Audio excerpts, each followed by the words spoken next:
half of Trump supporters into what I call the basket of deplorables. The racists.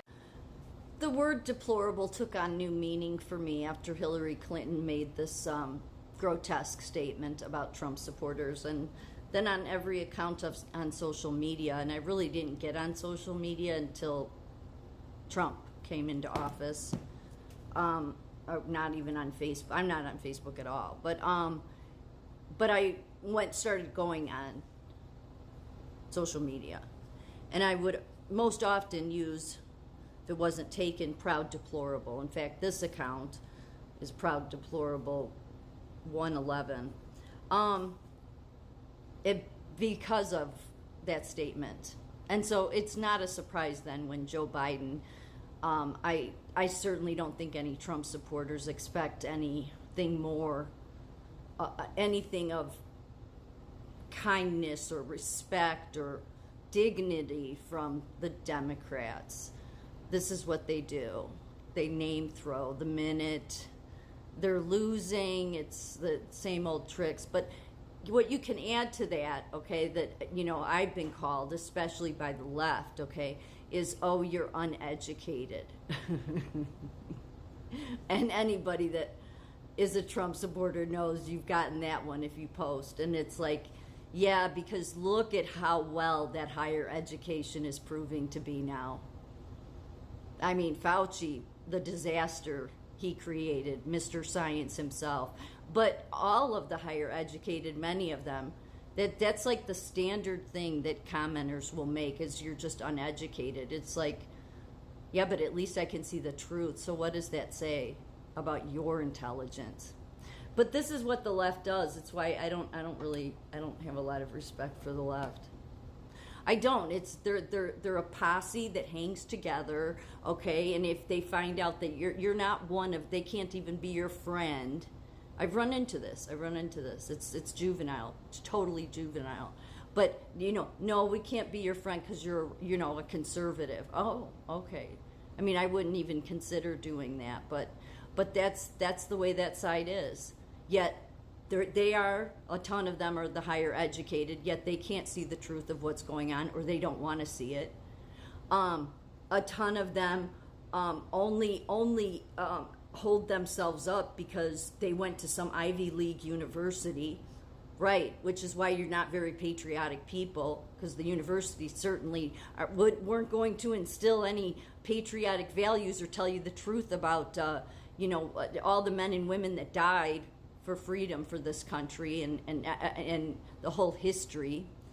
Nope, you got to march with Hamas, and you got to burn the American flag, and you got to do everything that's actually racist, really.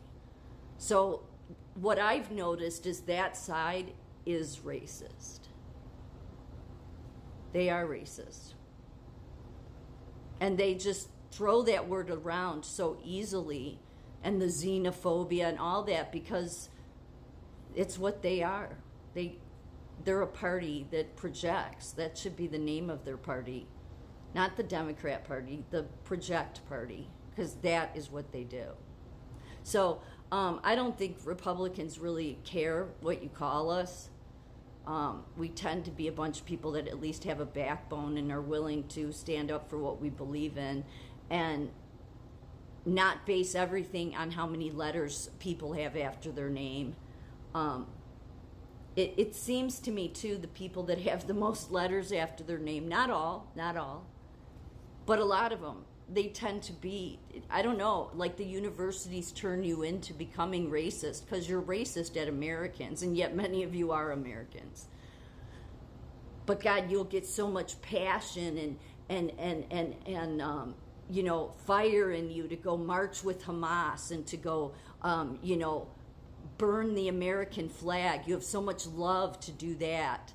So of course you would call Americans garbage and deplorables and race, everything that you are. And the majority of you are higher educated. It's just the way it is. I mean, and it goes along with like what I said in my last video about corporate. It never made sense to me. It never, for as long as I've been in healthcare. Like, why are all the hospital systems, at the top anyway, they're supporting the Democrats? Yet the Democrats are always talking about taxing the rich, right? Well, that's because they know the Democrats won't tax the rich. That's why. Yeah, that wasn't hard to put together. Maybe it's too hard for the higher educated to put together, but it's very obvious because no corporate institution should support the Democrats. Because they're all about money. It's obvious right now for sure. But 4 years ago, when I saw Northwestern carrying water for the Democrat Party, I'm like, this makes no sense at all. Like, this is the party that carries on about taxing the rich. So what is, and then I'm like, oh, it's because they know. They're in bed. Again, corporate's in bed with the government. They know that the Democrats just use that as a talking point, that they'll never do it, and they never do. So that's the reason they can hold up the Democratic Party, because the Democrat Party makes sure to protect corporate. So, yeah. The very racist people themselves, they're racist too. Because it's not like, I mean, that party really isn't about doing the right thing. Not saying the Republicans are a whole lot better when it comes to politicians, but my point is that it's the same thing I heard 10 years ago, 20 years ago, about every Republican. You're xenophobic, you're racist, you're misogynist, now, and then when Trump came in, we're deplorables, we're just the scum of the earth, we're uneducated, and Joe Biden, we're garbage. So we're sort of numb to it because it's coming from your side, it's coming from that side, and so for that to even bother us, it would mean we'd have to have respect for the left, and we really don't. I mean, at least I don't. I used to try. I try to understand and look at it from their view. No, not anymore. No, because I've seen it over the years how that just becomes this. They become a little posse, and then they can't even see how cruel they are. Like I was seeing people when Trump was in office, and here a guy was trying to do good things for this country, and people around me just making fun of him, and because they're so, far left liberal, and it's like, yeah, you're great at spewing talking points, but you really don't know the issues. Anybody can spew talking points. But sit down and do a debate with me about the issues, and, well, I blow you out of the water. Because you watch CNN for 10 minutes and you think you know everything. Because you're higher educated. You're high class, yeah. But you can't see the truth, so that party should just really name themselves properly. They're not Democrats. They're the party of projection.